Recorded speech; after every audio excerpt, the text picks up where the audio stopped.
What up, Wizards? It's Dev. Lately I've been doing a lot more Cuban and even some Commander in there in my me time, which quickly reminded me that Magic cards cost money. What? When they start doing that? Apparently it's been that way the whole time. Can you imagine? But either way, budget arguably means more to me now than it ever has before.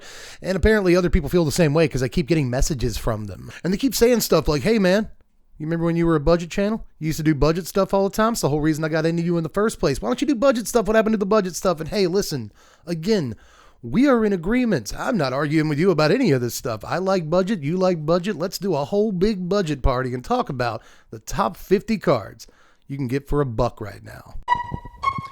And I'm your favorite Magic channel's favorite Magic channel. Best believe that the professor go bananas for my deck tech. And we're back. Like, subscribe, and hit the link in the description if you want to support us on Patreon and be the patron of the day like Jesus Barrios, a real cool guy. This dude's solid as a rock. Been a patron for a good long time, or at least I feel like I've written his name on envelopes for signed cards like a whole bunch of times at this point. So I just want to thank you real quick for your service and support, Jesus Barrios. You've probably funded, I don't know, half a dozen or more entire videos all by yourself with your patronage. So everybody thank Jesus. We really couldn't be doing this without him and all of our other patrons. If you're interested, link in the description. I'm done with that pitch now. Let's go ahead and move on to the actual rules. I guess there's rules here for a thing like this. I guess there's really only one rule here, and that's good for brevity if nothing else. But all of these cards are cards that you can get for between 50 cents and $1 even. Now, what was the methodology used to determine that? Well, on January the 10th, 2024, I went to Scryfall, all right, I went to Advanced Search.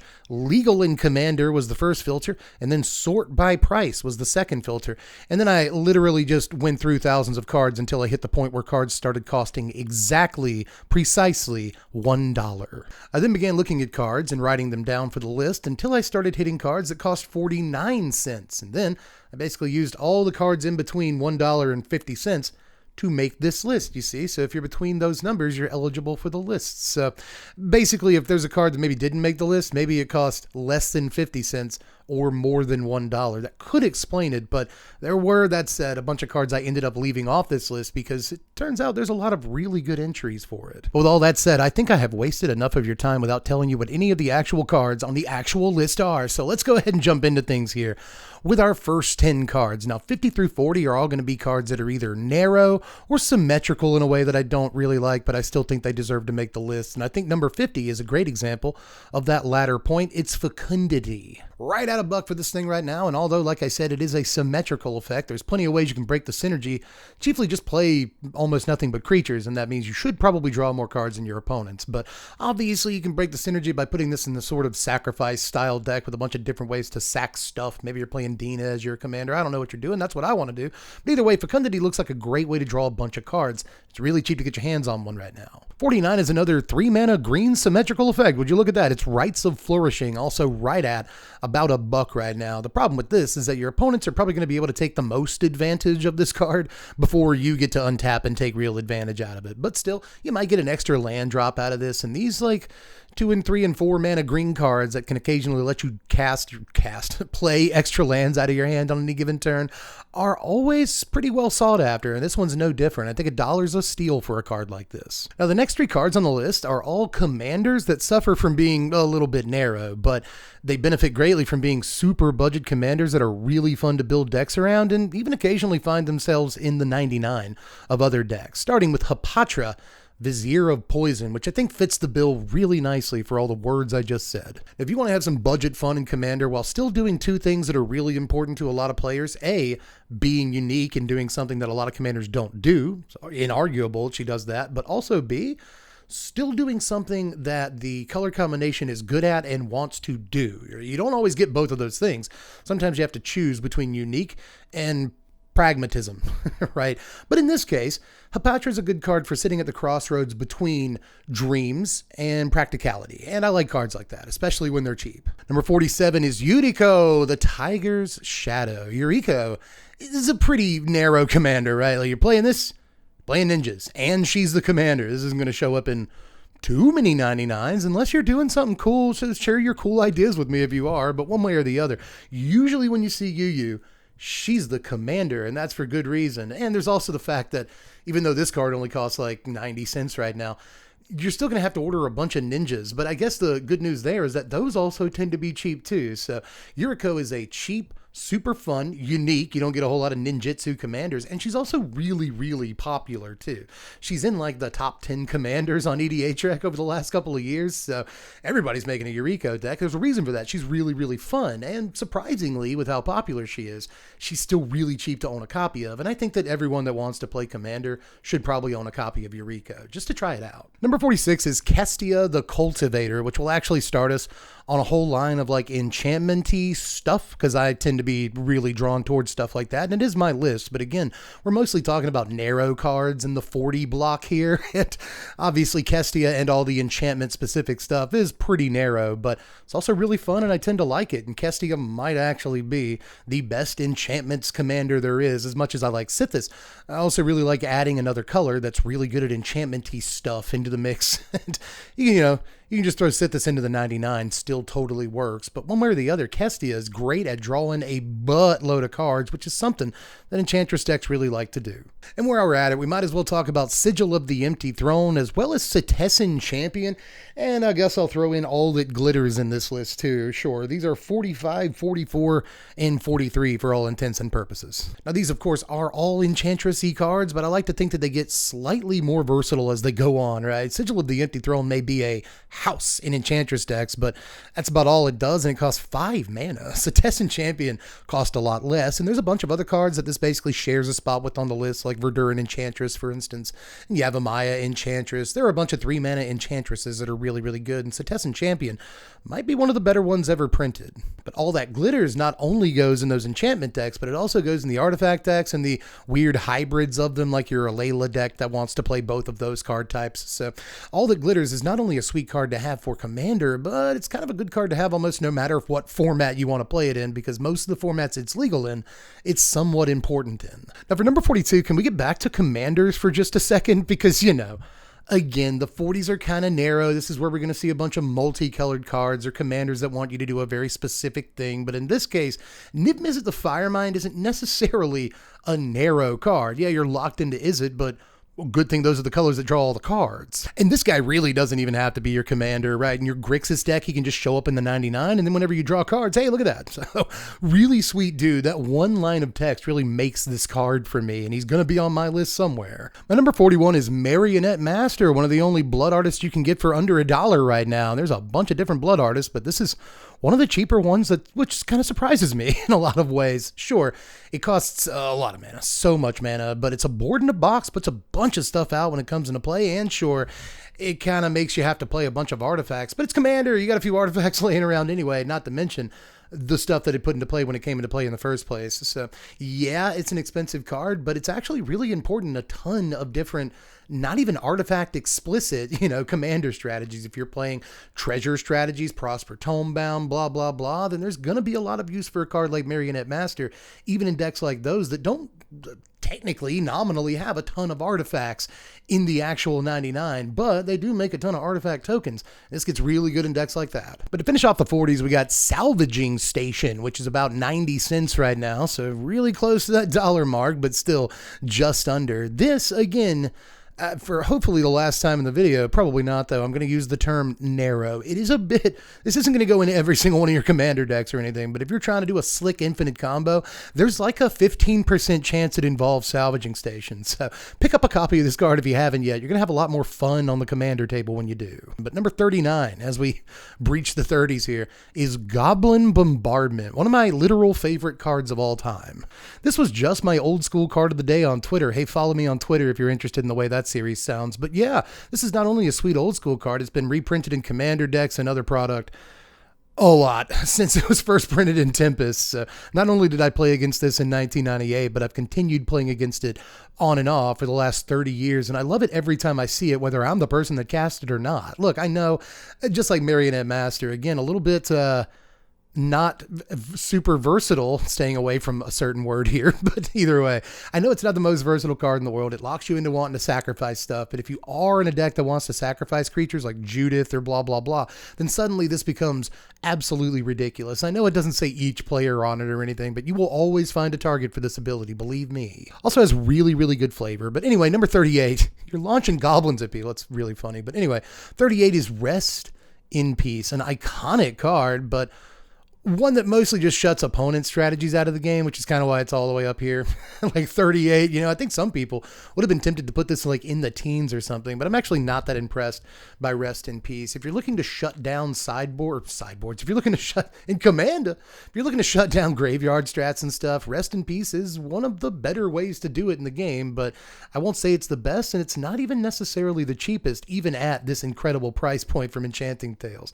It's a sweet little card, but at the same time, even though I think it deserves to be on the list, the fact that it doesn't necessarily do anything for your deck and only really hinders your opponents maybe sometimes is going to put it way high up here, but it's definitely here. Now, my number 37 is kind of the inverse of a lot of the stuff I was just saying about Rest in Peace, because with this card, I had to really restrain myself from putting it like at number 5 or something, because I have got a lot of stories with Corpse Knight. We've had so many good times together, man. You guys know I love Orzhov. If you've watched even a single video on the channel, you know that I'm an Orzhov guy. I may have mentioned it. I also really like dealing like incremental damage, like one shot at a time. And this is really good at doing that in a way that a lot of Orzhov like sacrificey cards don't usually deliver, right? Usually stuff has to go away to like trigger death triggers on Zulaport Cutthroat and Blood Artist and cards like them, right? But this wants you to play creatures in your Orzhov deck. Can you imagine? You're going to be doing that anyway. You're going to be doing a lot of that, as a matter of fact. So I really like Corpse Knight. It goes in basically every Orzhov, Abzan, Esper, Mardu, I had to really think there for a second, deck that I've ever made. And most of the Commander decks I've ever made have been one of those color combinations. So you do the maths. I have concluded Corpse Knight in nearly every Commander deck that I've ever created. There's a reason for that. This card's really fun. Now, numbers 36, 35, and 34 respectively belong to Suture Priest, Prosperous Innkeeper, and of course, Soul's Attendant. Now, yeah, Soul Warden and Essence Warden would be here if they cost less than $1, but they do not. These guys all do, and they're all really, really sweet. Again, I believe I put these in the correct ascending order, although you might argue with me about Soul's Attendant and Prosperous Innkeeper. Is Prosperous better than Soul's Attendant? I like that Soul's Attendant comes at a discount. I know that Prosperous Innkeeper pays you back a little mana, but I'll still take that little bit of a discount up front in most cases. Number 33, back to a Commander, is Sir Conrad the Grim, but this is going to mostly go in the 99. Of all of them decks, like Vron and Judith and Ellis-Hill Core and Kaiser, when it comes out, I still haven't figured out how people want me to pronounce that name. Just every time I pronounce this card's name, people say that I'm saying it wrong. So Caesar, Kaiser, Caesar. It's got to be one of those. I'm so sorry. I didn't play the Fallout, or I didn't get far enough in a Fallout with this guy in it. Anyway, this entry's not about this card. Not at all. In fact, it's about Sir Conrad, who can be his own commander and is actually really cool in that role. But trust me, it's worth paying 5 for a Blood Artist in the 99 of most of your Sakugai decks. My number 32 is like kind of a weird one. It's Regal Bunnycorn, of all things. First of all, I guess you pick this thing up for less than $1. You can play it in Standard. You can't say that about most of the cards on the list, and it is fun there, but it's even fun in Commander, and it's obviously a great pickup for Cube, which does kind of affect some of the positioning on this list a little bit. This is an amazing pickup for Cube, almost no matter what you're actually doing in that cube. This is just a straightforward, simple but elegant, great design that should have existed in like 1998, and if it did, it would be an iconic card by now. But in 1998, they were too busy printing way worse versions of this effect. So it's no surprise we had to wait until 2022 to get it, but we finally did. I love it. It's just a simple, clean, fun, great little card that should have existed this entire time. And as long as it's under $1, I think it's a really sweet pickup because a lot of Commander decks can do a lot with this. Number 31 is Joyra's Familiar. The bird is, in fact, the word. This goes in a ton of Commander decks. Again, like I was kind of saying with Marionette Master and Sir Conrad, this looks like it's pigeonholed into a specific style, but it doesn't necessarily have to be. You don't have to be like all about sagas to play this card. It just turns out that if you're playing Commander, you're probably playing a fair number of historic cards just for the artifacts, the legendaries and stuff like that. So turns out this is going to reduce the cost of a ton of cards in the typical Commander deck, and it's good enough to go in a lot of them. So let's go ahead and hit the last spot in the 30 block here. It is Kiora, Behemoth Beckoner. This just does so much, man. It's like a Garrick's Uprising or a Colossal Majesty, or like, one of those like 3-mana green enchantments that draws you cards for having fat guys. Those are always pretty fun.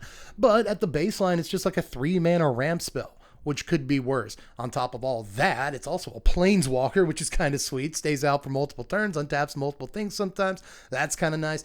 And if it needed more icing on top of the gravy cake, the best thing about this is obviously you can untap your Cradles or your Nykthos or your other thing that untaps for 1,000,000 mana, or your artifact with a busted ability that can only tap 4 once a turn. There's a lot of stuff that Kiora can do in terms of just untapping stuff that it is busted to untap. But even when she's not doing that, she's doing a bunch of other like really cool, like pretty versatile stuff, and like a bunch of different decks can play her because of the hybrid cost. Just a really sweet card that we do not talk about enough. But we are in the 20s, ladies and gentlemen. I have dubbed this the removal chamber. There's a ton of amazing removal that you can get for around $1 that I think a lot of people would argue you just kind of have to have in your commander deck. But another thing that we get to do when moving from the 30s to the 20s is go from a bunch of cards that are a bit narrow to cards that are a little bit more versatile. And I think a card that illustrates that a lot is Atarka's Command. Talk about versatility. This card does 4 things and you get to choose 2 of them. That's half, and it's more than one thing, which is the most important part about the card, right? But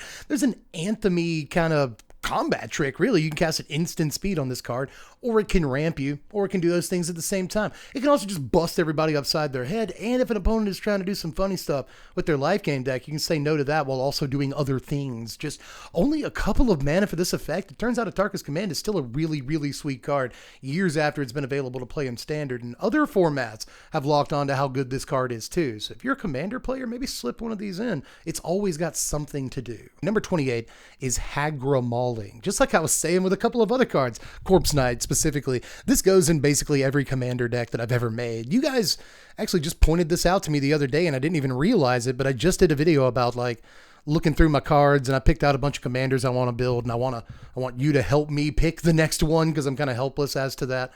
And a lot of you in the comments pointed out that every single commander that I picked for consideration has black in it somewhere. I really, really like swamps. With that in mind, Hagra Mauling has basically been in every commander deck I've ever made up to this point, or at least it feels that way.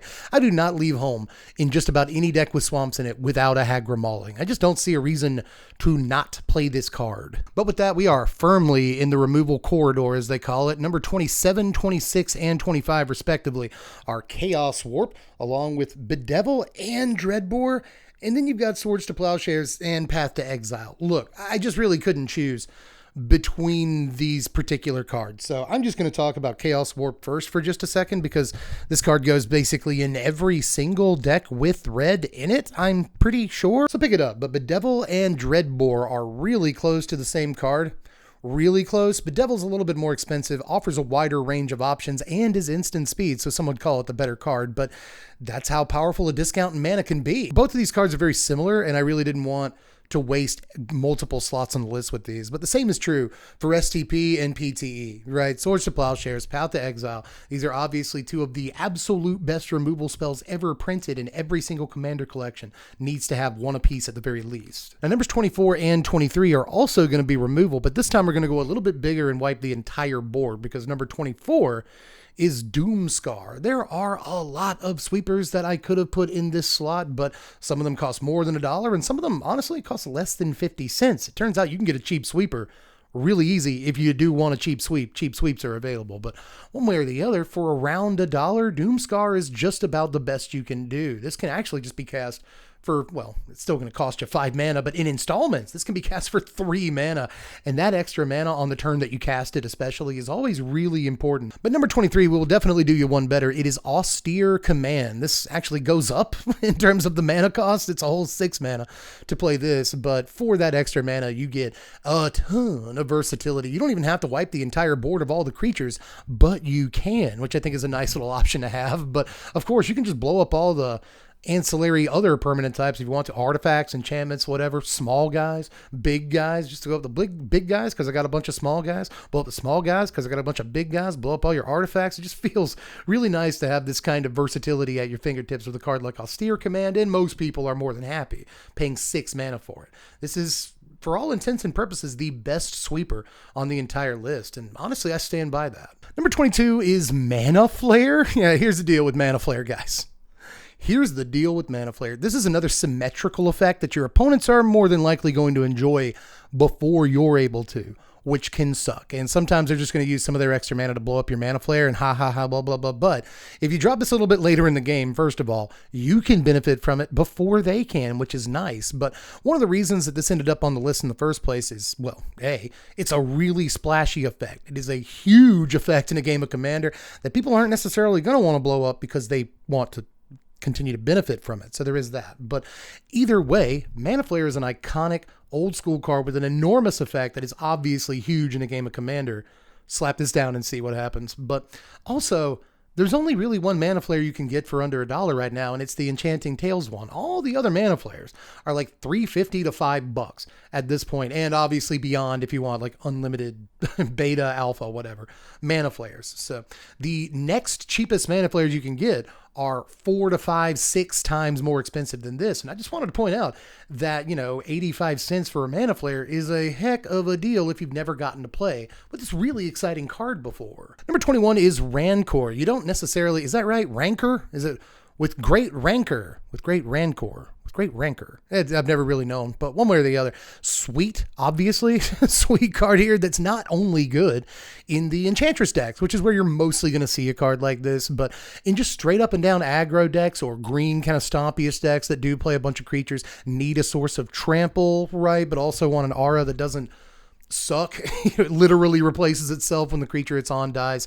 Always going to find a use for Rancor. It makes even small creatures kind of threatening a little bit. So imagine what it does to huge guys that don't already have trample. Rancor's going to find its way into a great mini green decks that you build almost no matter what those decks are doing. Number 20 is Gary. Now look, I said we were going to try and leave all the kind of narrow stuff in the 40s and 30s and all that, but this is probably the most fun way to drain an opponent out in the history of the game of Magic. There are a few others that are really fun that are in the running, don't get me wrong, but none of those are named Gary, and that's just it's really half the fun is being like, Gary's in town. So, I do like that about him. Not most of your, corrupt replicants, your drain life replicants come on a body, and that's always going to come in handy. So everyone likes Gary. Even people who get hit by Gary are like, oh, Gary, you scamp. So you just can't stay mad at the guy. Don't look now, but we are officially into the teens on this list, kind of amazingly. But I got to tell you, too, that for my money, number 19 is like the weirdest pick on the entire list. But I'm going to go ahead and rip the Band-Aid off. No more introductions. It's Dingus Staff. Why is it Dingus Staff? I have my reasons. First of all, the card is not on the reserve list. It's not, but despite that, it's only been printed once, ever, in Weatherlight, and that's it. They never felt it necessary to print the card again, despite the fact that it actually has a sweet little effect on a game of Commander. Creatures are going to the graveyard all the time, and yeah, this is symmetrical too. When your guys die, you will also take the damage, but see, you are smart. You and me are smart. We're smart people, and we're not playing that many creatures in our Commander deck. Everybody else is. We're playing a bunch of sweepers and spot removal and stuff. So I just think this is a sweet card that almost no one ever talks about. It's only been printed one time in a far, far ago set, and needs a little bit more love. Number 18 is another sort of old school entry, and I'm going to cheat a little bit again because Black Vice and the Rack have always been tied together in my own mind, probably because of the doll and all that, but I was surprised that you can get these for under $1 right now from Revised Edition, and similar prices from 4th Edition where the cards also both appear. The Rack is still a nice card to have in Commander. So is Black Vice. I could totally see adding either one of these specifically to artifact-focused decks, or, if your Commander is a guy that wants people to discard stuff, then obviously the Rack is going to be in your deck. So there are reasons to add these very, very cheap, 1 mana artifacts to your deck that are some of the most iconic cards of all time, but can also still do some actual work on the Commander table. And I'll say this again, if you're into Cube, especially old school cubing, these are great cards to pick up, and they are surprisingly cheap. Number 17, what's a girl like you doing in a place like this? It's Lateral Blade of the Elves? Well, we already done all the Commanders. The Commanders were in the 40s. Why is this one all the way up here? Well, short answer, because it's Lateral. That's more or less it. This is one of the best Commanders of all time, considering that most people have some interest in building an Elves deck at some point. But not only that, it's also the fact that not only is this a cheap Commander, but if you want to build Elves, you can do that for really cheap too. So some of these Commanders that I've already mentioned, way up in the 40s, yeah, you can build Niv Mizzet, but if you want all the best cards that say draw cards on them, it's going to cost you a little bit.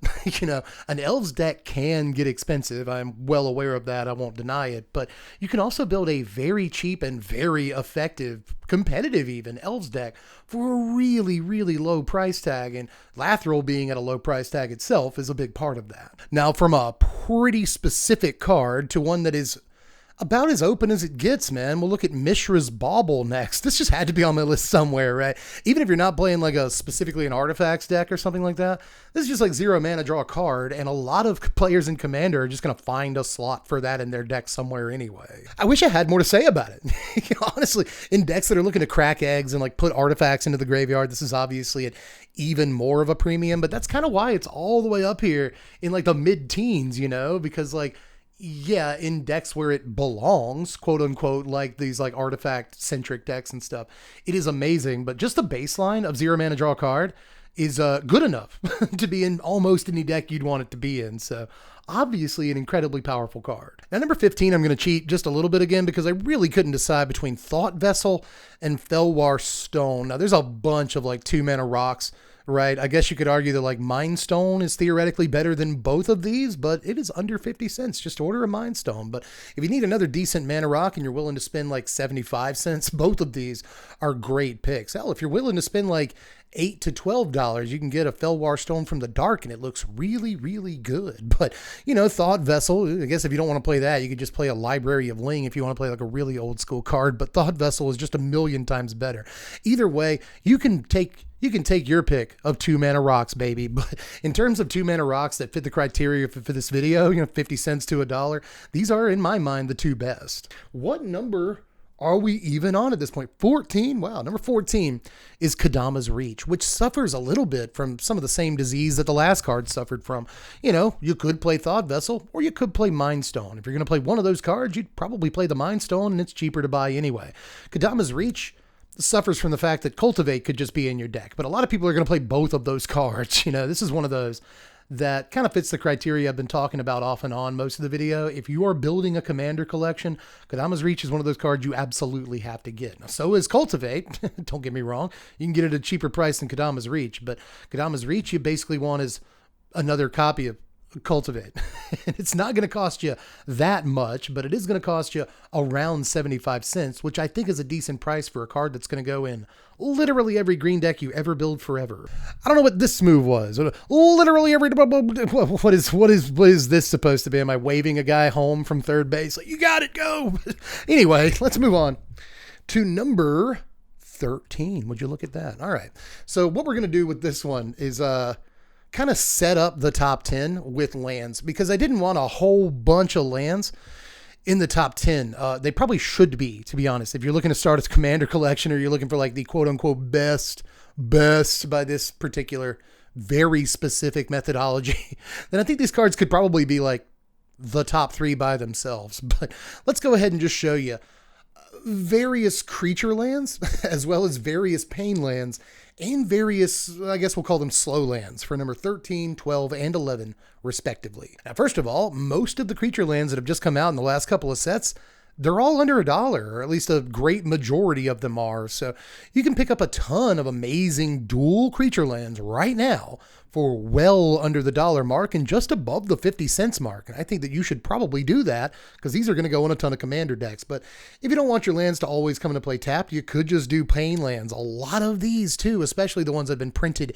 into the freaking ground, like Caves of Koilos and a few others, are all under $1. Now, not every single pain land is under $1. That would be a sweet world to live in, but enough of them are that I should bring them up, because I think basically every Commander deck that's playing 2 colors should probably play the corresponding pain land. But if you don't want your lands to always deal damage to you and you want them to come into play tap, geez, you're picky, just play slow lands. A bunch of these are under $1 right now officially too, which is kind of amazing because these are incredible dual lands in Commander. All right, official top 10. You guys excited? Number 10 is Champion of Lambholt. Yeah, all the way up here. This is just an incredibly sweet dude, man. Like, most of the time I play against this, it's across the table from me. I'm not the one playing it, but I have played it in a couple of decks, and I put it in a couple of builds, and I can see where the card is obviously ridiculously powerful, because sometimes a person will play this card, and in that same turn, they'll play like 3 more creatures.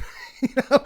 And then suddenly, the turn you played your Champion of Lambholt, nobody can block your guys. And that's just very annoying when, again, you're sitting across the table from that happening. But if your opponents untap, or if you, let's just put it back, let's say you're the one having fun. Let's say you untap with a Champion of Lambhold and a few cards in your hand, especially if you've already got your Beast, Whisper, Lifecrafters, Bestiary, like something that lets you draw a bunch of cards, then suddenly you're going to draw and play like 6 cards, 6 creatures in the same turn. And suddenly Lambhold is huge.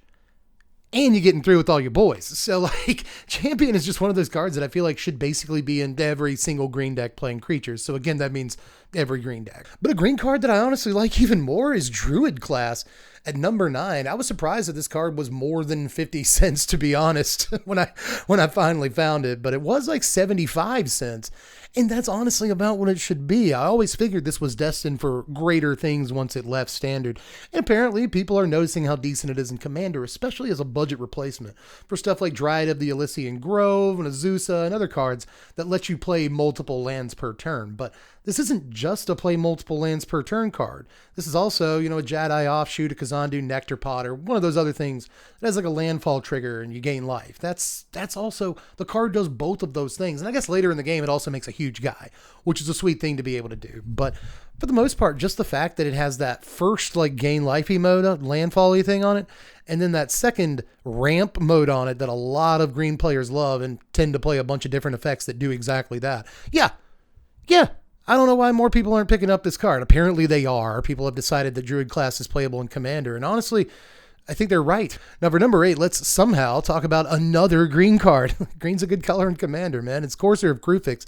And you probably knew this would be on the list somewhere, even though it's mostly been replaced in some decks by Augur of Autumn. But, Porque no los dos. A lot of decks are going to play both. And even though Augur of Autumn is probably what pushed Courser of Krufix's price down, at least in some ways, all the printings probably had something to do with it too. For the first time in what feels like a while over the last couple of years, you can get a Courser of Krufix for a really low price, and it is obviously worth it. Number 7 is Bident of Thassa. Did you expect some of these to be in the top 10? Yeah, Bident of Thassa is just one of those that basically any deck with islands in it, even if you don't have islands, you can make blue, but I ain't got no islands. I still think you should probably consider playing Bident. This just draws a lot of cards, especially in decks that have flying creatures or unblockable creatures, and blue is pretty good at that, right? So whether you're doing fairies or flyers or a Layla or blah, blah, there's like 50 decks this goes in, which is the big reason that it's all the way up here in the top 10. There are a lot of decks that play Bident of Thassa, and that's because it's a sweet magic card.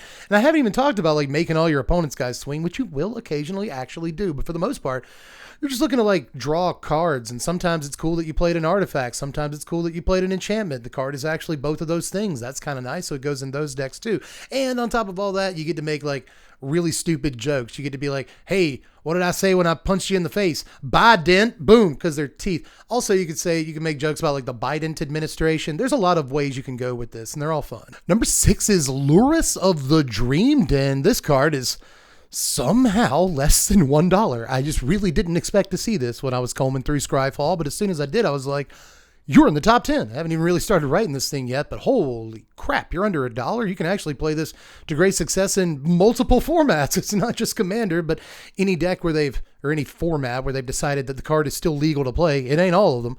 This card is actually pretty good. He's also an Orzhov cat with the Nightmare creature type, so I'm going to go absolutely nuts over him, but there's a reason this card was so important in Standard and Modern and Legacy and caused such a massive controversy, and is part of the reason why they had to change the rules for Companion. This is a very powerful Magic card and continued being a powerful Magic card even after they changed the rules for Companion. I imagine it's still pretty halfway decent Commander, where Graveyard Recursion is very important. Remember that sentence, it'll come up in just a moment. Number 5 is perhaps my last truly out of the box pick that you might not expect to see in the top 10 of a budget Commander cards list. Either way, it's Castle Vantress.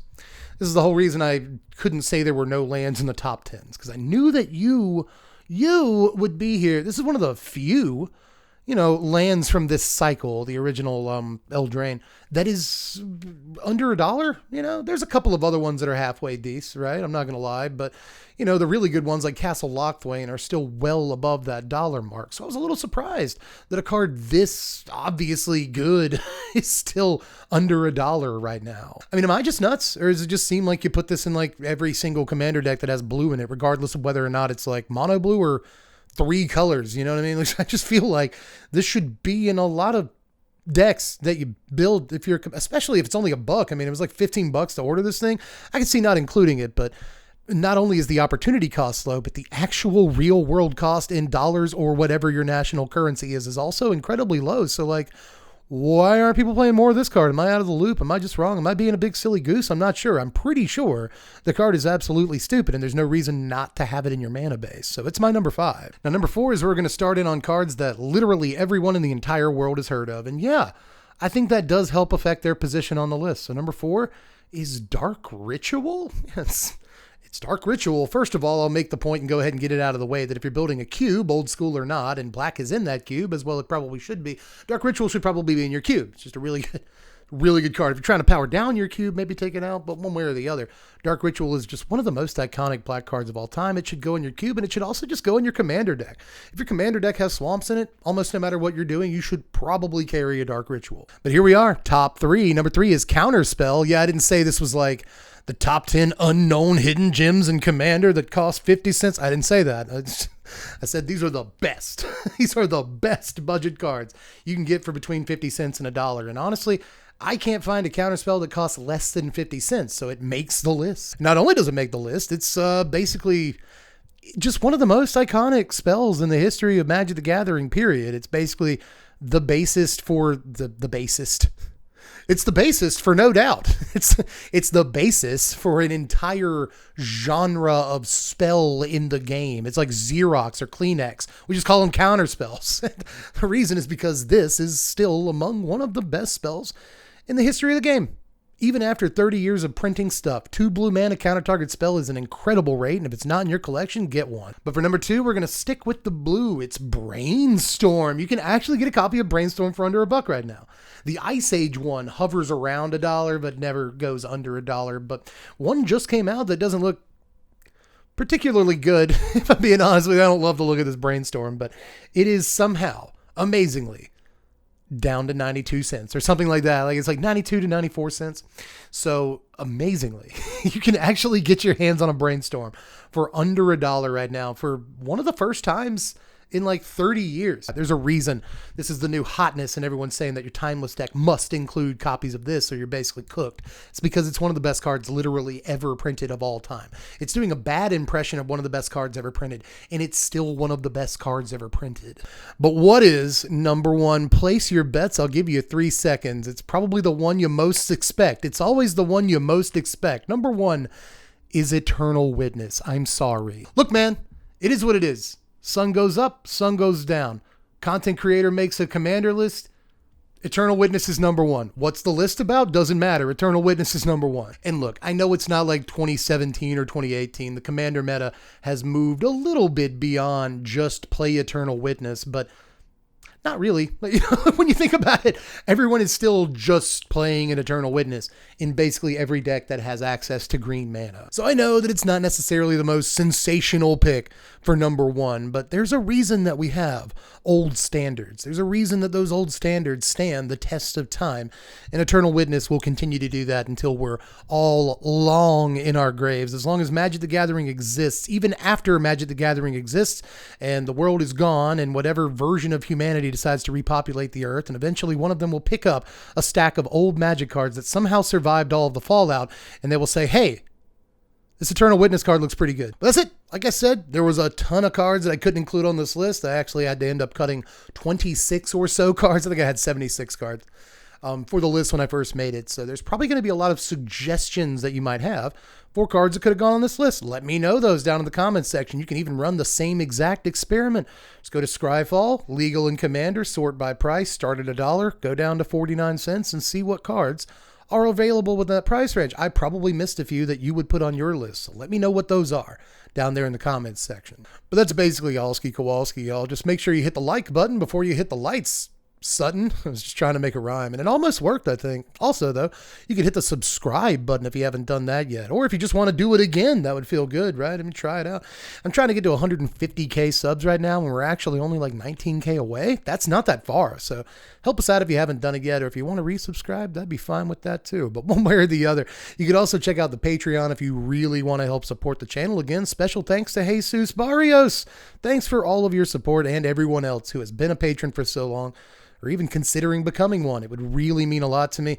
Patreon's basically the only way that I make money on YouTube. So if you want me to be able to continue doing this, your Patreon support is basically what keeps that happening. So it would mean a lot to me. If you pitch $1 in, you can vote on what content we do here on the channel.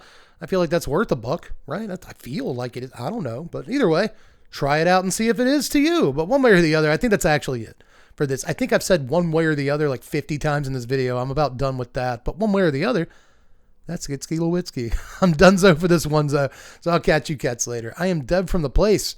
Thanks for watching, Wizards. Spread love and be kind.